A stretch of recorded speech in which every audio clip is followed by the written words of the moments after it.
going south to a place called Lady Elliot Island, which is just off the coast of Bundaberg. So it runs for about 2,400 kilometers up and down the eastern coast of Australia. But it's not one continuous reef, as the name Great Barrier Reef might suggest. The Great Barrier Reef is actually made up of about 2,800 different reef systems. We're out here at one of them today, which is called Michaelmas Reef. Michaelmas Reef is about 10 kilometers long and anywhere between a half a kilometer and a kilometer wide.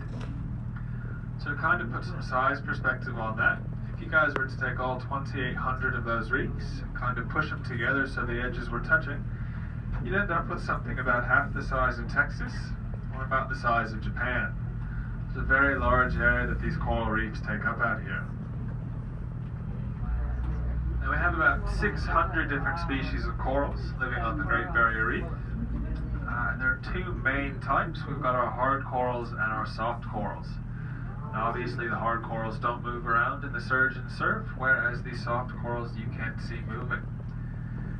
There's about 400 different types of hard corals and about 200 different types of soft corals here.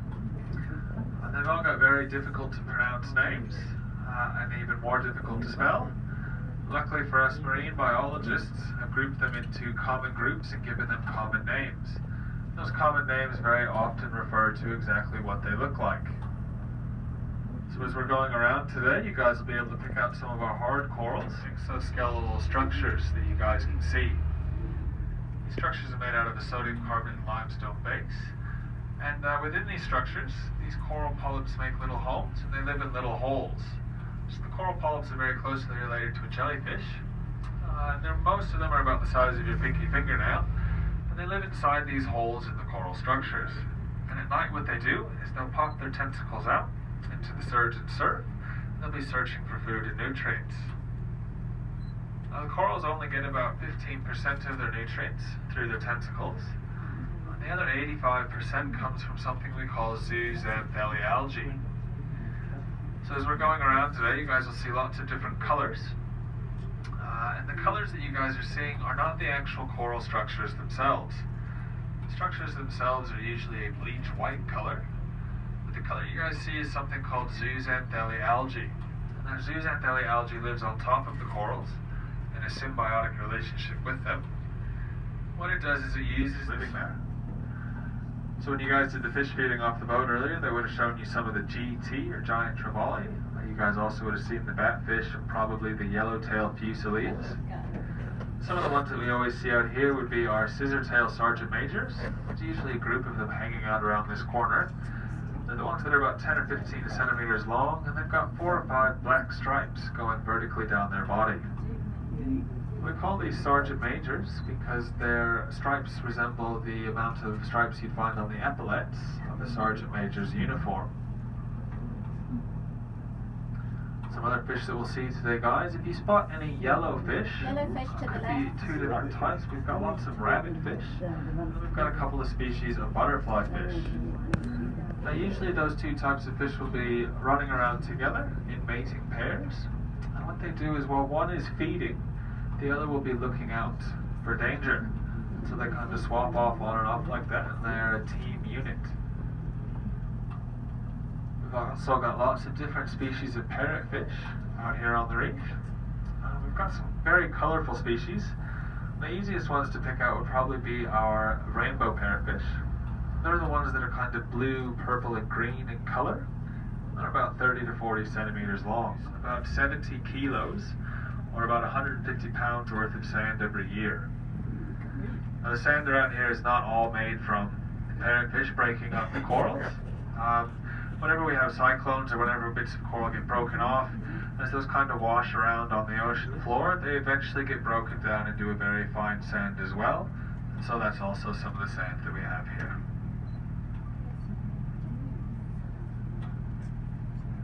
Another quite cool feature about the parrotfish, apart from the beak-like mouth that they have, and why we call them parrotfish, they also use their pectoral fins to swim.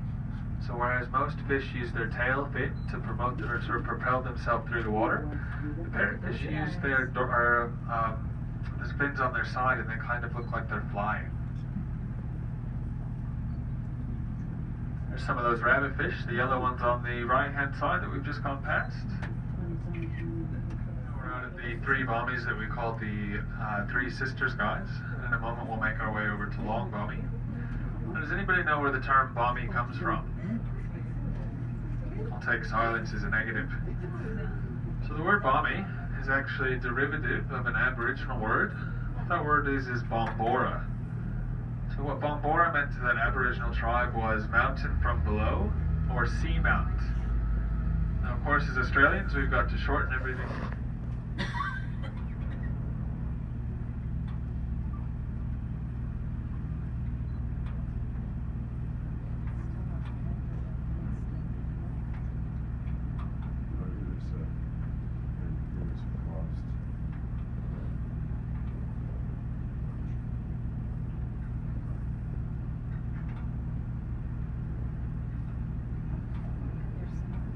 I believe we're going to go over a very nice example of a plate coral. And at this stage it's so big some might actually call it a table coral.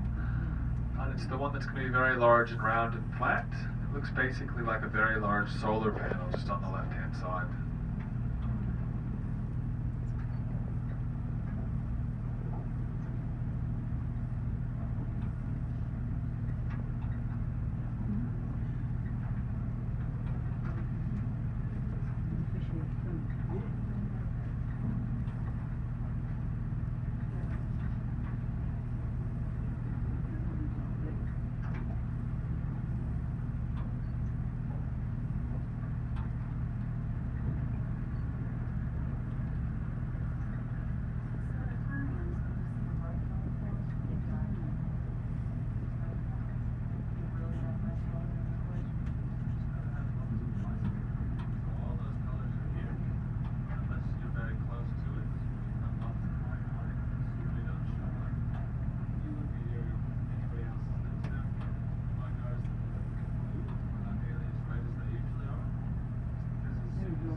Shell is kind of jagged, like the edges of a bread knife.